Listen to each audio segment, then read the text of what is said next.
of the divine. I've told you in the beginning that God felt lonely, and that's why He created this Adi Shakti, and through her the whole universe was created.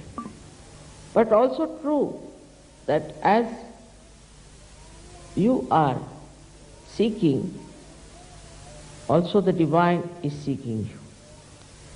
Also that your seeking is absolutely awarded if you understand the simple thing about divine.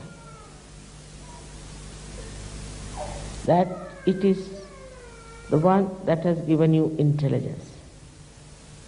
It is the one that has given you wisdom. It is the one which has given you whatever you have, as you were singing, that whatever we have is given by you. If that is the case, that all that you have is given by your Kundalini, by this mother power of your Kundalini, then it's very important to understand what is the need of keeping her happy and her satisfaction. You must try to see what makes her happy. As I said, there's a relationship between the realized souls and the divine. And the divine is happy when you are happy. Or we can say that the divine makes you happy when you are happy, then the divine is happy. It's such a relationship. And it's so close. We can say as the sun has sun's rays, or the moon has its own moonlight.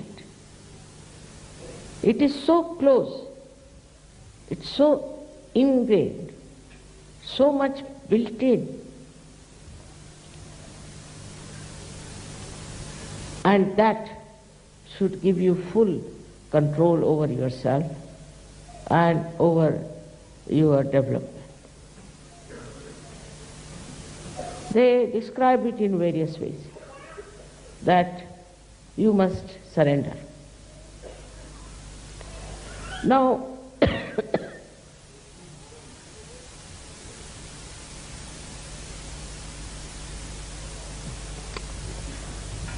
one surrenders, of course, with fear. If somebody comes with a sword and says, all right, you surrender, you may. But as soon as that person will disappear, you will take out another sword and cut his throat. That surrender has no meaning. That surrender is a surrender which is just forced on. All such surrenders have been creating problems because it has a reaction. But your surrender to divine is extremely joy-giving. Like a salt which dissolves into the sea automatically, into the water automatically. That soluble nature is really joy-giving. If you can just feel that within yourself, that you are one with the divine, you are dissolved in the ocean of the divine. And then what takes your form is nothing but extreme love, compassion, and as a result, extreme joy. Many people tell me that, Mother, it's very difficult to forgive someone. But I think it's very horrible not to forgive someone. There's a great joy in forgiving. Very great joy in forgiving. And as soon as you forgive, the divine takes over. And divine will look after. Nobody can disturb you. But first you must surrender to the divine. That is what is forgiveness. Just don't bother yourself as to punish somebody or to do something against somebody. The divine takes over from you and does whatever is needed. And in such a beautiful manner that it is worth seeing how it works. Adi Shakti's power, this divine, is described in every religion. Say in Islam called Ruh, in the Bible is called as all-pervading power. It's called as Alak, that is which cannot be seen. Niranjana, the one which is beyond any attachment sort of thing. All these words are used for this divine power. People have heard about it, people have sung about it. But unfortunately, very few people felt it. And when they felt it, they didn't know how to give it to others, how to make others feel it. So whatever they talked became sort of a story or something nonsensical. Nobody could believe that they have felt anything like that or could imagine that there is such a power really exists. Now, luckily it has become quite a universal fact for all of you that you know there is this power. You are sure about this power because you can feel it within yourself. And when you feel it, you feel very joyous. You can make out whether somebody is telling you the truth or not, because you can see on the vibrations, on this, I should say the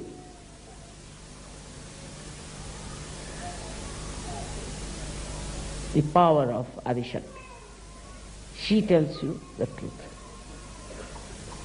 If somebody has done some harm to you, for example, now you may say that, Mother, if you forgive that person, then it's not the truth, because he has definitely harmed, and if I forgive, that means I accept that he has not harmed.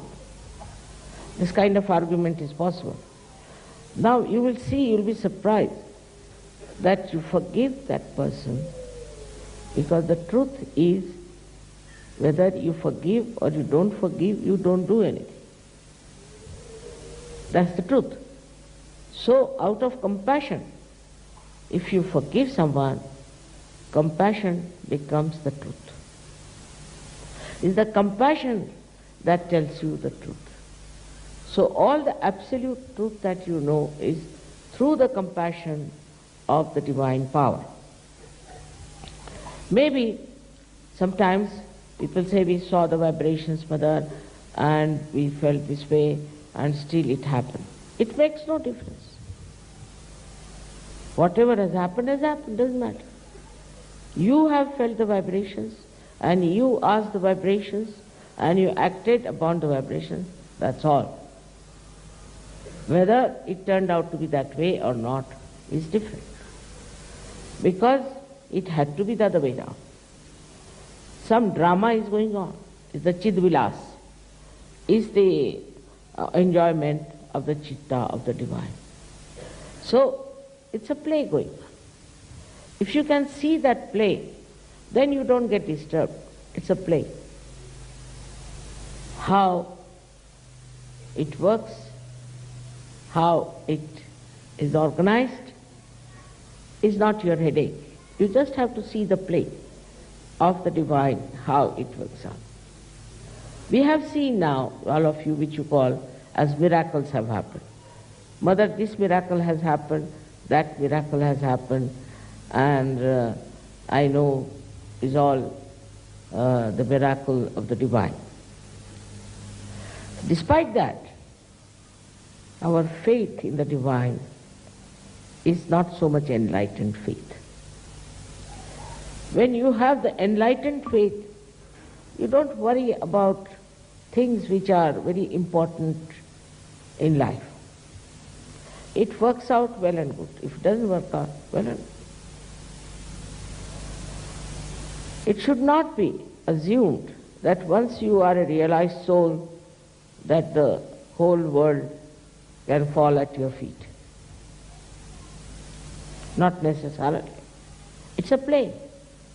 It's a beautiful enjoyment of the attention of the Adishakti. So if you can become the witness, if you can really become the witness of the whole thing, then what happens? You go spiritually much closer. I should say you get dissolved into the divine power. That dissolution has to take place. And that's why today's puja is very important for you. Because if it was not Adi Shakti who had taken an incarnation, this work could not have been done. This could not have been done. Because it had to be something that would encompass all the angularities of this human life, all the aspects of this human life. It had to be such an incarnation that could absolutely see human being as a whole, not only his physical self, mental self, emotional self, or his particular ideologies, or his particular domination. No. As a whole, as a human being. And human being, as I told you, is all inside. All of them are just the same. Some are more sensitive and seeking genuinely. Some are not seeking genuinely, and some are not seeking at all. But the seeking also is given to you by Adi Shakti. Now it happens that in the evolutionary process, one fish came out of the mother. Out of that sea which was like a mother to the sea, came out. And then about 10 or 12 fishes came out. Then after some time, shoals of fishes came out. In the same manner, your evolution has worked out. As it is, we think we have quite a big number. We have crossed the number, what Apicurus has said, or we can say what St. John has said, we have already crossed it. Doesn't matter. It doesn't matter. You see, it seems that it's a very fertile area, very fertile time, this Kali Yuga, where there are so many people who are taking to divinity. I mean, it's the right time to do this. Yesterday when I saw your play, I've seen all that myself, and I used to wonder what is going to happen to these people. How are they going to take Sahaja Yoga? They have taken to spirituality. See, all these diverse things that you see in modern times should not disturb you much, because that has to be that way.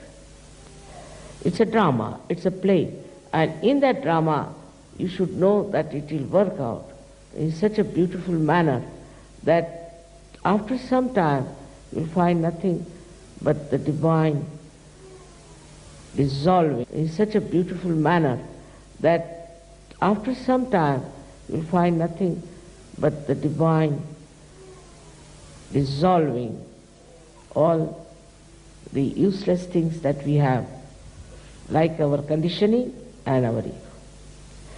We'll have so many people in Sahaja Yoga. By the time 2000 years, we'll have many Sahaja Yogis all over the world.